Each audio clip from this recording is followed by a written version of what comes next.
கல்கி அகத்தீசாய நமோ நமக.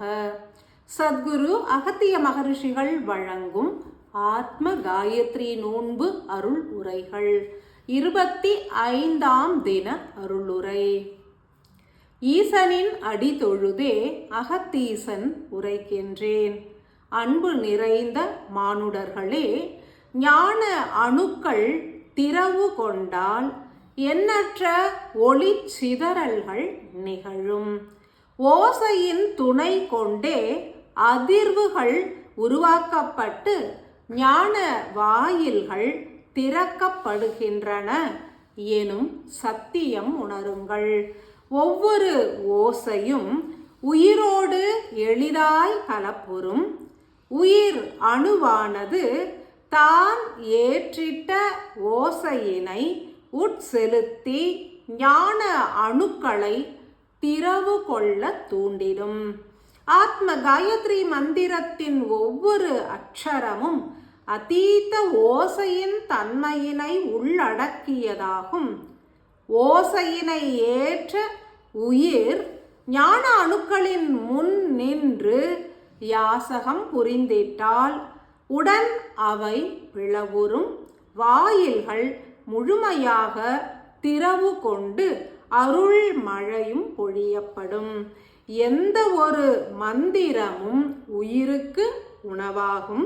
எனினும் ஆத்ம காயத்ரி மந்திரம் என்பது உயிருக்கு உணவாக உருமாறுவதனை காட்டிலும் விழிப்புணர்வினை ஏற்று விண்ணேறிவிட தூண்டுவதாக அமைந்திருக்கும். அனுதினமும் ஆன்மா என்பது பரமாத்மாவிடம் இருந்து பெறுகின்ற அதீத ஒளி கற்றைகளை உயிர் அணுவிற்கு ஓசையாக திரித்து அருளிடும். உயிர் அணுவானது அவற்றை ஏற்று உள் மூளை அணுக்களுக்கு பகிர்ந்து உடலினையும் காத்திடும். ஆத்ம காயத்ரி மந்திரமும் ஆன்மா அருளுகின்ற ஒளியினை ஒத்ததாகும். அதனை ஏற்கும் உயிரானது தொடர் செயலாய் உள் மூளை அணுக்களுக்கு உணவளிப்பதனை தவிர்த்து ஓசையின் அலைவரிசையை முழுவதுமாக ஏற்று ஞான அணுக்களை சூழ்ந்து செலுத்த துவங்கும். உடல் முழுவதும் எங்கும் பயணிக்கும் ஆற்றல் பெற்ற உயிர் அணுவின் சக்தியானது ஞான அணுக்களிடம் ஆற்றல்களை சேமிக்கும் திறன் பெற்றது. ஓசையின் வடிவினில் ஒளி சக்தியினை ஏற்று ஞான அணுக்களிடம் சேமித்து பின்னர் அவற்றை உணவாக வேண்டியே மீண்டும் பெற்று அனைத்து அணுக்களுக்கும் அருளுகின்ற உயிர் அணு எனும் ஒற்றை அணுவானது ஆற்றல்களை சேமிப்பதனை விடுத்து தன்னையே முழுவதுமாக உள் ஏற்று சேமித்துவிட ஞான அணுக்களினிடம் பிரார்த்தனை புரிந்திடும் ஓர் உயரிய நிலையினை உருவாக்குவதே ஆத்ம காயத்ரி மந்திரம் அருளிடும் உன்னத நிலையாகும். மணி ஓசை என்பது எனும் ஓசையினை எழுப்புவதனை அனைவருமே உணர்ந்திருப்பர். எந்த ஒரு உலோகமும் ஒன்றோடு ஒன்று உராயும் தருணம் எனும் ஓசையினையே உருவாக்கும். 4 கனிம வளங்களை மூலாதாரமாக கொண்ட ஆத்மாவானது அருளுகின்ற ஒளி சக்தியினை முதலில் எனும் ஓசையின் ரூபத்தினிலேயே அதிக அளவினில் உயிர் அணு ஆற்றலாக பெற்றிடும் என்றறிக. பின்னரே அவை அகர இகர உகர மகர ஓசைகளாக பிரித்தாளப்படும். ஆலயங்களிலும் இல்லங்களிலும் பூஜைகள் புரிந்திடும் தருணத்தில் மணி ஓசையானது ஏன் ஓங்கி ஒலிக்கப்படுகின்றது? ஏனெனில் எனும் ஓசையினை உருவாக்கும் பொருட்டே. தெய்வங்களின் ஒளி சக்தி என்பது இங்கு எனும் ஓசையினால் உருவானது எனில், எங்கு இங்கு எனும் ஓசையானது எழுகின்றதோ ஆங்கே எளிதாய் தெய்வ சக்திகள் கலப்புறும். காற்றினில் கலப்புற்றுள்ள தெய்வங்களின் உணர்வுகள் நிறைந்த ஒளி சக்தியினை ரீங்கார ஓசை எனப்படும் இங்கு எனும் ஒலியினை கொண்டே ஈர்த்துவிட இயலும். பிறவி கண்ட ஓர் சிசுவானது இங்கா எனும் ஓசையினை எழுப்பி மணி ஓசை போன்ற சூழலை உருவாக்கி தெய்வ சக்தியினை தானே ஈர்த்து உணவாக பெற்றிடும் ஆற்றல் கொண்டது. ஓர் ஆலயத்தில் பிரம்மாண்ட மணியானது ஓசையினை எழுப்பும் தருணத்தில் பிரபஞ்ச ஆற்றலில் கலப்புற்றுள்ள காற்றினில் நிறைந்துள்ள இறை சக்தி எனும் ஒளியானது ஈர்க்கப்பட்டு ஆலயத்தினில் நிறைக்கப்படும். பலத்த மணியோசையினை செவிகளுக்கு அருகே எழுப்புகின்ற தருணத்தில் உள் மூளை முழுவதும் அதிர்வதனை நன்கு உணரலாம். ஏனெனில் உயிர் அணு அளிக்கக்கூடிய உணவினை மணியோசை என்பது அழித்துவிடும். எனினும் இவ்வொலியானது உணவாகவே செயல்புரியும். உயிர் அணுவானது இறை ஒளியினை பெற்று ஞான அணுக்களினிடம் சேமித்து உடலினை முழுமையாக இயக்கிட அறிந்திருக்கும். எனினும் தன்னை முழுமையாக ஞான அணுக்களில் ஒடுக்கி தனது பணியிலிருந்து விலகிவிட அறிவதில்லை. மாயை என்பது அவ்விதம் செயலாற்ற அனுமதிப்பதும் இல்லை. உயிர் அளிக்கும் ஆற்றல்களை ஏற்று சேமிப்பதற்கும் பின்னர் அவற்றை வெளியேற்றிடவும் உவந்து செயலாற்றும் ஞான அணுக்கள் உயிர் அணுவினையே தன்னுள் ஏற்க வேண்டும் எனில் பூரணமாக திறவு கொள்ள வேண்டும். அன்றி அவை முழுவதுமாக பிளவுற்று உயிர் அணுவினை சூழ்ந்து நிலைக்க வேண்டும்.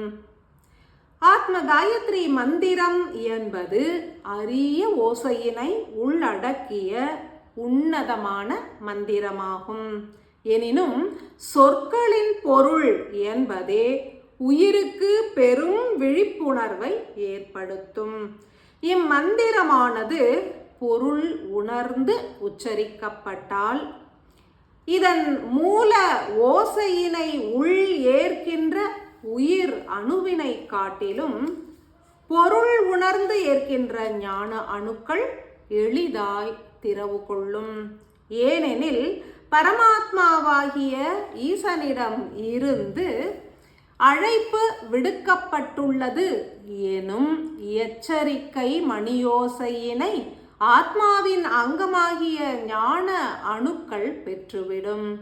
இதுகாலம் வரை உயிருக்கு உதவிகள் புரிந்திட்ட ஞான அணுக்கள் யாவும் ஒடுங்கும் காலம் உதித்திட்டது என்பதனை ஓசையின் மூலமே உணர்ந்து ஏற்கும்.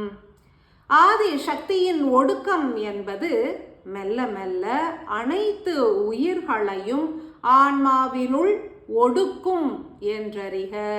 புண்ணிய ஆன்மாக்கள் முதன்மையாய் சத்தியம் உணர்ந்து இம்மந்திரத்தினை ஜபித்து தனது உயிரினிடம் செலுத்தி விடுபடவே வேண்டி நிற்பர். உயிர் அணுவானது விரைந்து ஞான அணுக்களிடம் சென்று இதனை உணர்த்திவிடும். உடன் ஞான அணுக்களும் முழுமையாக திறவு கொண்டு உயிரினை தன்வசம் ஈர்த்து இருத்தி கொள்ளும். இதனையே ஆன்ம லயம் என்றே எடுத்துரைப்பர். ஆத்ம காயத்ரி மந்திரத்தினை ஆழ்ந்து உரைக்கையில் உயிர் அணுவானது ஞான அணுக்களிடம் இம்மந்திரத்தினை பொருள் உணர்ந்து சமர்ப்பிக்கும். உடன் தனது வாயில்களை முழுமையாக திறவு கொள்ளும் ஞான அணுக்கள்.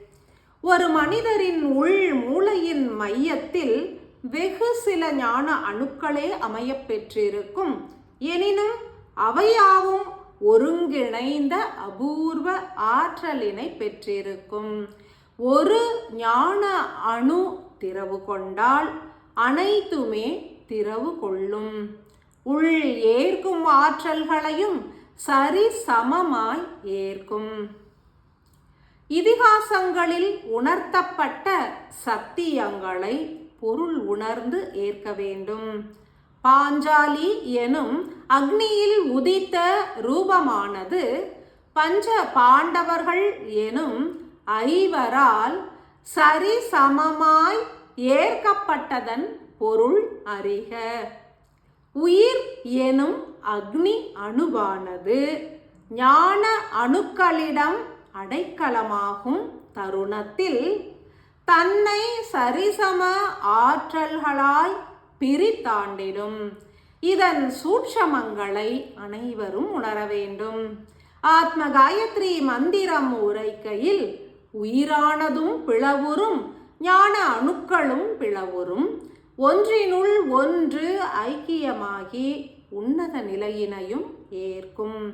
எனினும் உடலின் இயக்கத்திற்காக அழைப்பு உருவாகும் தருணம் உயிரானது மீண்டும் ஞான அணுக்களிடமிருந்து விலகி புறச் செயல்களிலே ஈடுபடும். எனில் அனுதினமும் ஆன்மாவினுள் ஒடுங்கும் கலையினை பயிற்சியாகவே ஏற்க வேண்டும். பல காலம் செயலாற்றினால் மாத்திரமே உயிரானது முழுமையாக ஒடுங்கும். ஆத்ம காயத்ரி மந்திரம் என்பது எவரது செவியினை அடைந்தாலும் இத்தகைய செயல்களையே ஆற்றும் என்றறிக.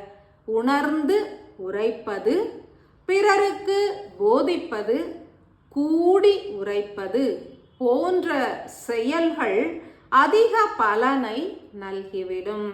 ஏற்று செயல் புரிய கடவது. பூரண நல் ஆசிகள்.